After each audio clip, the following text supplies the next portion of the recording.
नमस्कार. वेल्वेट कविशा या यूट्यूब चॅनलमध्ये आपणा सगळ्यांचं पुन्हा एकदा खूप खूप मनापासून स्वागत.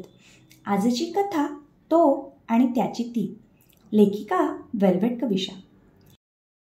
प्रणालीचा फोन खूप वेळ झाला तरी वाजतच होता. प्रवीणचा फोन होता. आताच निघाले, पोचते 15-20 मिनिटात म्हणत तिने फोन कट केला. त्याला ठरलेल्या वेळी हजर लागते ती समोर. आज जरा घरून निघायला 5 मिनिटं उशीरच झालाय. तेवढं चालवून घेऊन फोन पर्समध्ये टाकून पर्स गाडीच्या डिक्कीत ठेवून तिने गाडीला किक मारली. खरं तर हे थंडीचे दिवस. घरातून निघताना चांगलं ऊन पडलं होतं आणि कुठं कमी दाबाचा पट्टा तयार झालाय काय माहिती. 15 मिनिटांच्या प्रवासात काळे ढग भरून आले आणि पाऊस सुरू झाला देखील. 5 मिनिटात पटकन पोहोचू म्हणून स्कूटी कुठेच न थांबवता रिमझिम पावसात निघाली होती. चौकात ट्रॅफिक लागलं आणि पावसाचा जोरही वाढला होता. भिजली तशीच ती पूर्ण. पावसाने अंगाला चिपकलेले कपडे, शरीराचे सगळे उभार नजरेत येतील असं दाखवून देत होते. सनकोट, रेनकोट काहीतरी घ्यायला हवं होतं सोबत, पण विसरले. काय करू म्हणत तिने सिग्नल लागला तशी ओढणी अंगभर लपेटून घेतली. हेल्मेट घालायची सवय करून घ्यायला हवी, म्हणजे अशा मनमानी पावसात डोकं तरी वाचेल. लांबसडक केसांची हौस महागात पडते वाटतं आता. डोकं भिजून गेलंय पार. ती मनाशीच विचार करत ट्रॅफिकमधून वाट काढत होती. व्हायब्रेटवर टाकलेला फोन पुन्हा गुरगुरला. याला काय झालंय आज? नेहमी मी कुठेही वेळेवर पोहोचते. आज उशीर झाला तर समजून नको का घ्यायला? या पुरुषांना तसंही बाईचं मरण काय असतं कुठे कळणार आहे म्हणा. एकतर पत्ता असा दिलाय, या एरियात कधी गेलेही नाहीये. शोधत जावं लागणार आहे. 5 मिनिटं उशिराने निघाले, पण आता अर्धा तास उशीर झालाय. प्रणाली मनातच पुटपटत होती. आनंद बिल्डिंगच्या गेटमधून आत येत गाडी लावली. 5 मजल्यांची बिल्डिंग. लिफ्ट समोर उभी राहिली. लिफ्ट आली तशी आत जात तिने 5 अंक दाबला. लिफ्ट 5व्या मजल्यावर थांबली. बाहेर येत तिने इकडे तिकडे पाहिलं. कोणातला फ्लॅट नंबर 506. बेल वाजवली. दरवाजा उघडाच आहे, ये आत. आवाज ओळखीचा वाटला. भिजलेली ओढणी झटकून पुन्हा एका खांद्यावर घेतली. दरवाजा ढकलून ती हळूच डोकावत आत आली.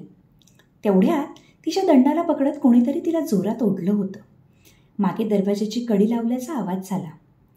केस बाजूला करत तिच्या ओल्या मानेवर गरम ओठांचा स्पर्श झाला. भन्नात धडधडलं छातीत. गात्र आकुंचन पावत सर्रकन शरीरावर काटेरी शहारा आला. प्रवीण, काय हे? एवढ्या लांबून आले. भिजलंय बघ किती. मला आत तर येऊ दे की, तिने कसंबसं म्हटलं. किती वेळ झाला ग वाट पाहतोय, जरा लवकर यायचं ना. त्याने तिची ओढणी आणि पर्स बाजूला ठेवत तिला गच्च मिठीत घेत म्हटलं. हां. तिने मान त्याच्या खांद्यावर मागे टाकत गालावर ओठ टेकवून प्रतिसाद दिला. ओल्या थंडीने कुडकुडणाऱ्या शरीराला त्याच्या शरीराची ऊब सुखावत होती.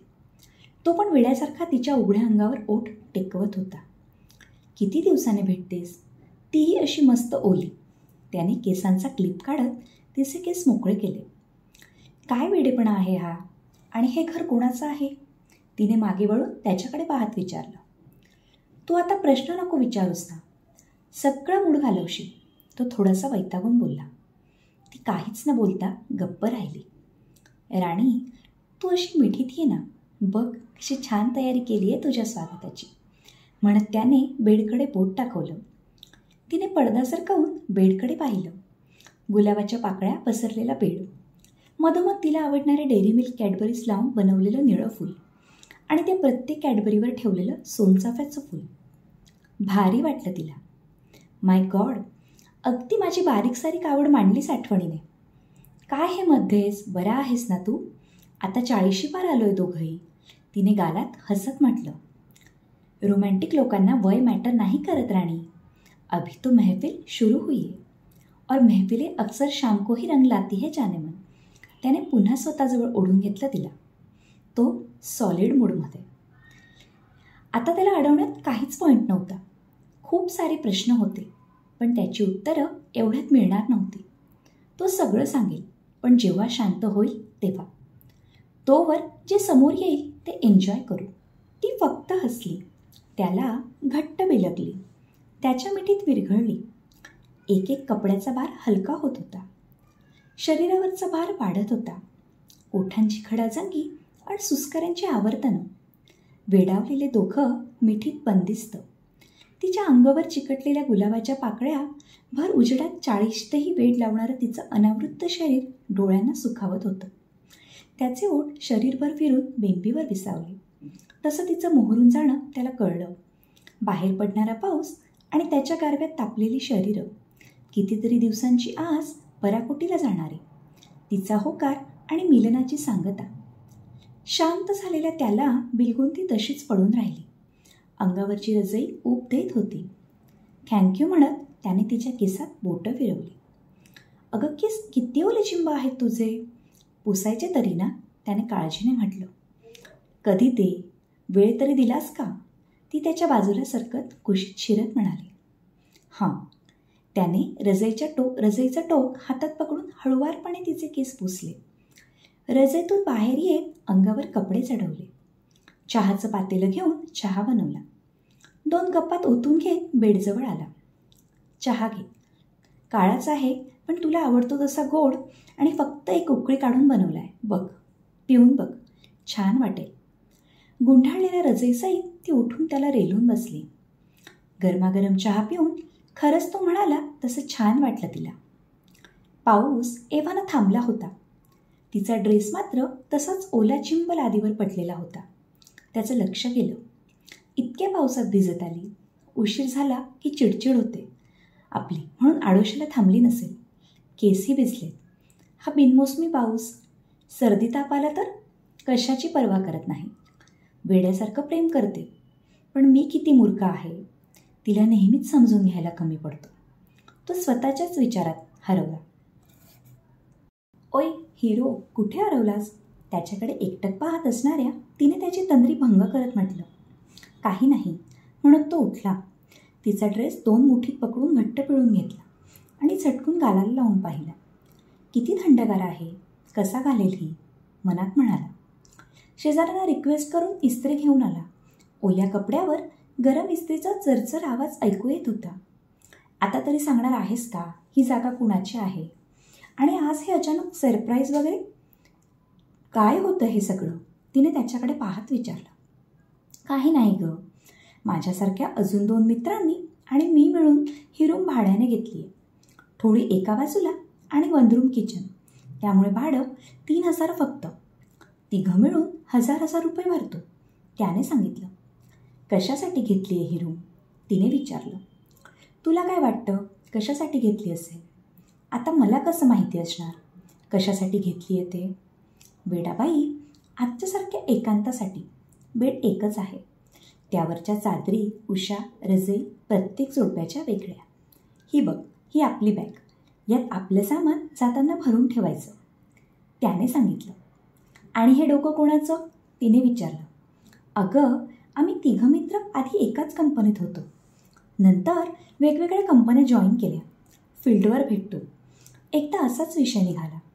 ते दोघंही आपल्यासारखे एकत्र कुटुंबात राहणारे. एकांताची बोंब, समोर ताट पण जेवण नाही अशी अवस्था. मुलं मोठी आहेत, त्यामुळे मोकळेपणा नाही नवरा बायकोत. तो तिच्या आणि ती त्याच्या कामात, जसं तू आणि मी. कधीतरी आम्ही उरकून घेतो, पण मनाच्या समाधानाचं काय. चर्चा बरीच रंगली आणि 3घं शेवटी या निर्णयावर आलो. नितीनच्या ओळखीत आहे ही रूम, त्यामुळे डिपॉझिट वगैरे न देता घेतली आहे. कालच चावी मिळाली.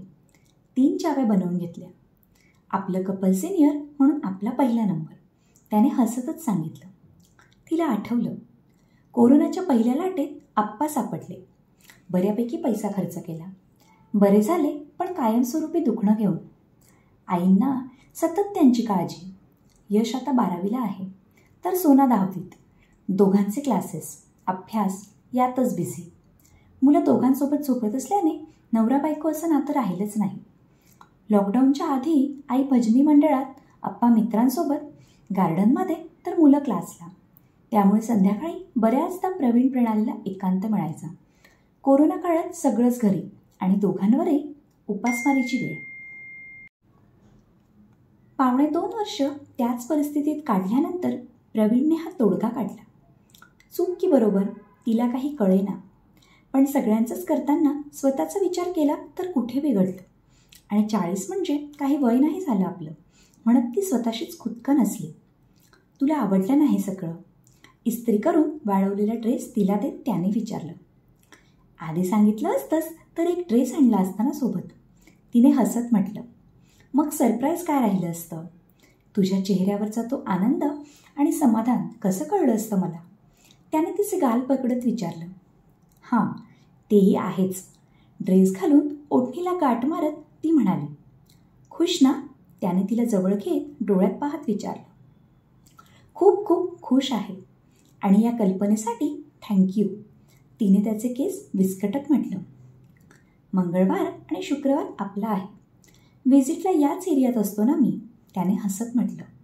बरं, मग आता निघायचं का? हो, तू पुढे हो, मी पोचतोच मागोमाग.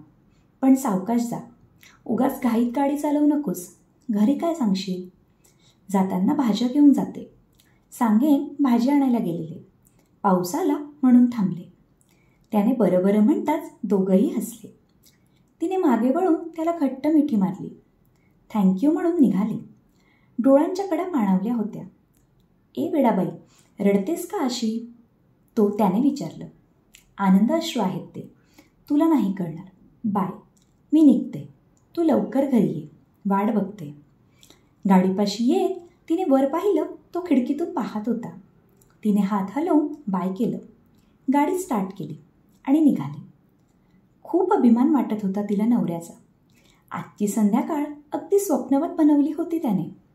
1.5-2 वर्ष भावनांचा, शरीराचा, त्या गरजेचा, आनंदाचा अक्षरशः कोंडमारा झाला होता. त्याला ते सुख बाजारात कुठेही मिळालं असतं, पण त्याने तसं न करता तिच्यासाठी तिच्यासहित तो आनंद राखून ठेवला होता. आता शुक्रवारची भेट आपण खास बनवायची त्याच्यासाठी. एक चावी बनवून घेऊ, त्याला न कळू देता.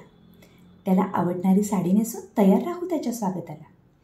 तसंही आजच्या पेटीने पोट भरलंच नाही त्याचं. कसा वेडावून बघत होता. वेडा बाबा कुठला. स्वतःच्या बिल्डिंग खाली गाडी पार्क करताना ती स्वतःशीच असली, समाधानाच्या वेगळ्या अनुभूतीने. समाप्त. कथेबद्दलच्या प्रतिक्रिया आम्हाला तुमच्या कमेंटच्या स्वरूपातून नक्की कळवा.